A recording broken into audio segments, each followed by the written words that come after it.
मैं आप लोगों को क्लैरिफाई कर दूं, एज रिलैक्सेशन जिन बच्चों ने एडवर्टीजमेंट नंबर 14 ऑफ 2024 में जिन लोगों ने फॉर्म फिल किया था और वो वैकेंसीज गवर्नमेंट ने विड्रॉ कर ली थी, उन सब बच्चों को एज रिलैक्सेशन की फैसिलिटी मिलेगी।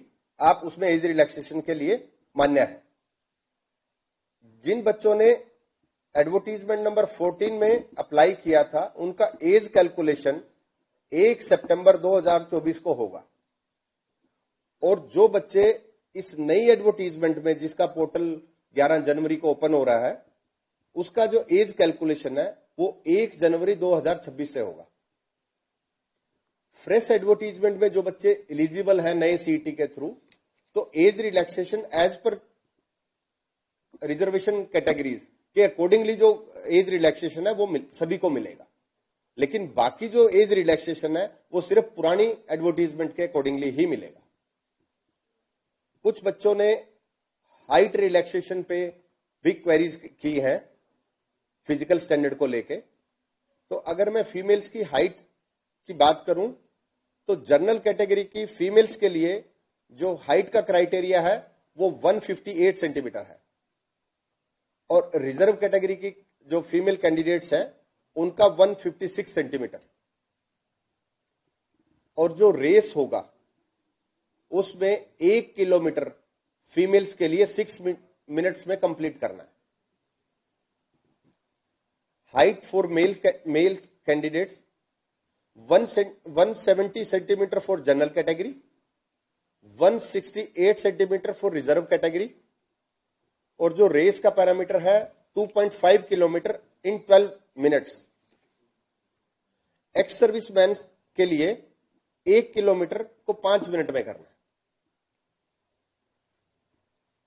एक क्वेरीज आई है मैक्सिमम फीमेल कैंडिडेट्स की कि कुछ पैरामीटर्स जो रेस को लेके है कि कुछ प्रेग्नेंट वुमेन्स होती हैं इस टाइम पे, तो उनके आप सब सर्टिफिकेट्स हमें देंगे, मेडिकल सर्टिफिकेट्स देंगे।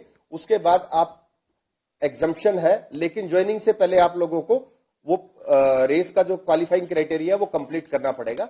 पीएमटी पीएसटी के टाइम पे अगर किसी का प्रेगनेंसी का कोई डॉक्यूमेंट सबमिट करेंगे कमेटी के सामने, तो आपको एग्जम्प्ट कर दिया जाएगा फॉर द टाइम बिंग।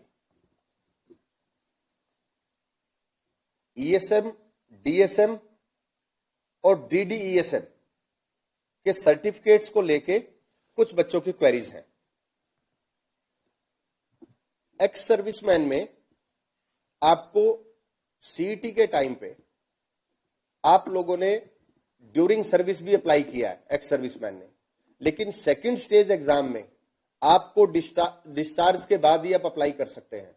अगर डिस्चार्ज सर्टिफिकेट आपके पास है तो आप सेकंड स्टेज के एग्जाम के लिए एलिजिबल है।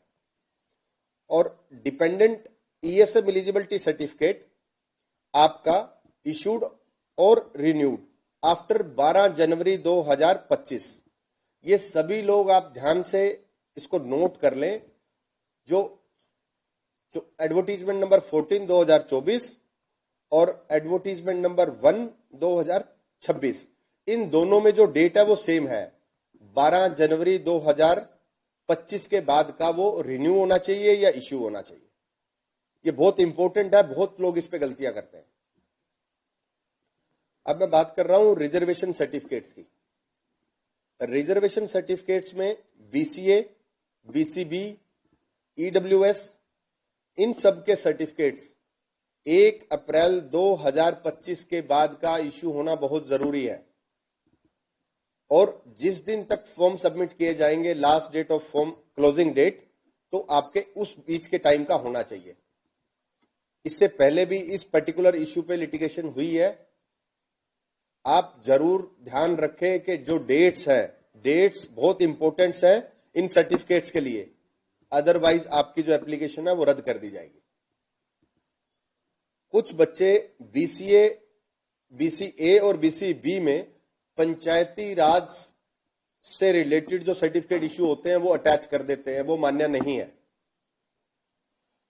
जो बीसीए, बीसीबी के जो सर्टिफिकेट्स हैं हरियाणा गवर्नमेंट का पर्टिकुलर फॉर्मेट है, आप एडवर्टीजमेंट में देखें, हमने फॉर्मेट भी दिया हुआ है, ध्यान से उसको फिल करें।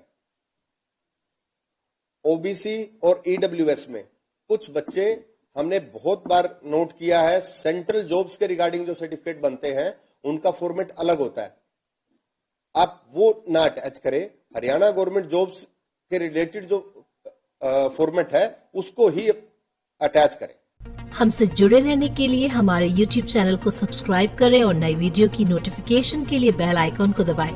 अगर आप ये वीडियो Facebook पर देख रहे हैं तो लाइक जरूर करें और ज्यादा से ज्यादा शेयर करें। धन्यवाद।